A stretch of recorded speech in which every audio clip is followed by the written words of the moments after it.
முதல் வாசகம். நன்மை செய்ய கற்றுக்கொள்ளுங்கள், நீதியை நாடித் தேடுங்கள். இறைவாக்கினர் எசாயா நூலிலிருந்து வாசகம். அதிகாரம் 1, இறைவசனம் 10 மற்றும் 16 முதல் 20 முடிய. எருசலேமே, உன்னை ஆளுகிறவர்களும் உன் மக்களும் சோதோம் கொமோராவைப் போன்றவர்களாய் இருக்கின்றனர். நம் ஆண்டவரின் அறிவுரையை கேளுங்கள், அவர் தம் கட்டளைகளுக்கு செவிசாயுங்கள். உங்களை கழுவி தூய்மைப்படுத்துங்கள், உங்கள் தீச்செயலை என் திருமுன்னிருந்து அகற்றுங்கள், தீமை செய்தலை விட்டொழியுங்கள். நன்மை செய்ய கற்றுக்கொள்ளுங்கள், நீதியை நாடித் தேடுங்கள், ஒடுக்கப்பட்டோருக்கு உதவி செய்யுங்கள், திக்கற்றோருக்கு நீதி வழங்குங்கள், கைம்பெண்ணுக்காக வழக்காடுங்கள். வாருங்கள், இப்பொழுது நாம் வழக்காடுவோம் என்கிறார் ஆண்டவர். உங்கள் பாவங்கள் கடுஞ்சிவப்பாய் இருக்கின்றன, எனினும் உறைந்த பனி போல அவை வெண்மையாகும். இரத்த நிறமாய் அவை சிவந்திருக்கின்றன, எனினும் பஞ்சை போல் அவை வெண்மையாகும். மனமுவந்து நீங்கள் எனக்கு இணங்கி நடந்தால் நாட்டின் நற்கனிகளை உண்பீர்கள். மாறாக இணங்க மறுத்து எனக்கு எதிராக கிளர்ந்தெழுந்தால் திண்ணமாய் வாளுக்கு இரையாவீர்கள். ஏனெனில் ஆண்டவர் தாமே இதை கூறினார். இது ஆண்டவரின் அருள்வாக்கு. இறைவா, உமக்கு நன்றி.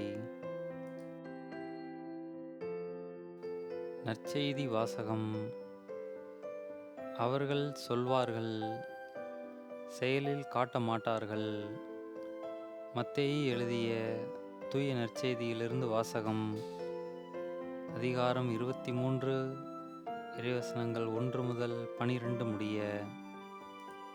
அக்காலத்தில் இயேசு மக்கள் கூட்டத்தையும் தம் சீடரையும் பார்த்து கூறியது: மறைநூல் அறிஞரும் பரிசேயரும் மோசேயின் அதிகாரத்தை கொண்டிருக்கின்றனர். ஆகவே அவர்கள் என்னென்ன செய்யும்படி உங்களிடம் கூறுகிறார்களோ அவற்றையெல்லாம் கடைபிடித்து நடந்து வாருங்கள்.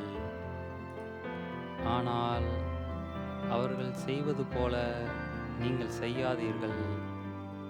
ஏனெனில் அவர்கள் சொல்வார்கள், செயலில் காட்ட மாட்டார்கள். சுமத்தற்கரிய பளுவான சுமைகளை கட்டி மக்களின் தோள் மேல் அவர்கள் வைக்கிறார்கள்.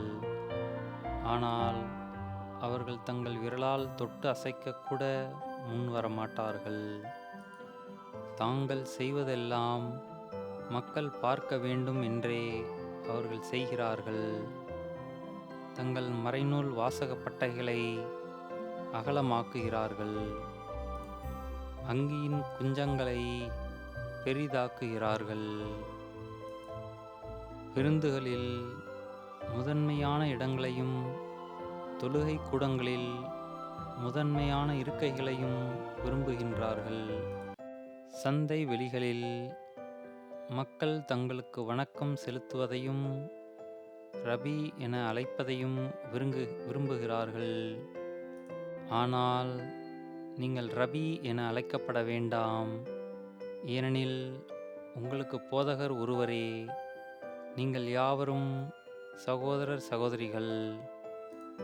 இம்மண்ணுலகில் உள்ள எவரையும் தந்தை என நீங்கள் அழைக்க வேண்டாம், ஏனெனில் உங்கள் தந்தை ஒருவரே, அவர் விண்ணகத்தில் இருக்கிறார். நீங்கள் ஆசிரியர் எனவும் அழைக்கப்பட வேண்டாம், ஏனெனில் கிறிஸ்து ஒருவரே உங்கள் ஆசிரியர். உங்களுள் பெரியவர் உங்களுக்கு தொண்டராக இருக்க வேண்டும்.